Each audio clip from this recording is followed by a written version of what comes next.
কবরকে তুমি জান্নাতের বাগান বানায় দাও আল্লাহ। আমাদের আরেক শহীদ আজম তোমার কবর সাহেবের কবরকে তুমি জান্নাতের বাগান বানায় দাও আল্লাহ। শহীদ সাহেব হোসেন খোকা ভাইয়ের কবরকে তুমি জান্নাতের বাগান বানায় দাও আল্লাহ।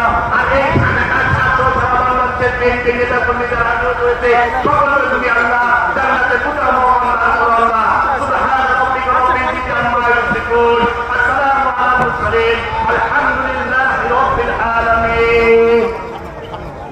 সবাই বন্ধুগণ কথা বলবেন বাংলাদেশ উপস্থিত মা বোনেরা, প্রিয় ভাইরা, আমাদের নেতৃবৃন্দ এবং কর্মীরা, আসসালামু আলাইকুম। আজকে আমরা সকলে এখানে একত্রিত হয়েছি শহীদ রাষ্ট্রপতি জিয়াউর রহমানের ৪৫তম শাহাদাত বার্ষিকী উপলক্ষে। প্রিয় ভাই বোনেরা, এই শাহাদাত বার্ষিকীতে প্রতি বছরের মতন এবছরও আমরা চেষ্টা করেছি আমাদের পক্ষে যতটুকু সম্ভব বিভিন্ন এলাকায় বিভিন্ন দুস্থ অসহায় মানুষ যারা আছে তাদেরকে আমাদের সাহায্য মতো সহযোগিতা করার জন্য।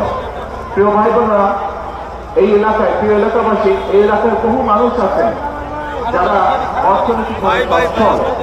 আমি সে সকল সচ্ছল যারা আছেন তাদের সকলের কাছে আমি বিনীত অনুরোধ করব যে আসুন আমরা সবাই মিলে যদি আমার পাশের লোকটি যে ব্যক্তিটি অসচ্ছল যে বর্ষে আছে যদি তাকে আমরা পারি, আসুন আমরা তাকে ঠিক সহযোগিতা করি যার মাধ্যমে সে আত্মনির্ভরশীল হয়ে দাঁড়াতে পারবে। আমরা যারা সচ্ছল ব্যক্তি তারা যদি আমাদের পার্শ্ববর্তী একজন অসচ্ছল ব্যক্তিকে অর্থনৈতিকভাবে সচ্ছল হওয়ার জন্য, অর্থনৈতিকভাবে স্বাবলম্বী আত্মনির্ভরশীল হওয়ার জন্য সহযোগিতা করি, তাহলে আমরা আমাদের এই দেশের উপকার করতে পারবো, দেশের জন্য কাজ করতে পারবো। প্রিয় ভাই বোনেরা, শহীদ রাষ্ট্রপতি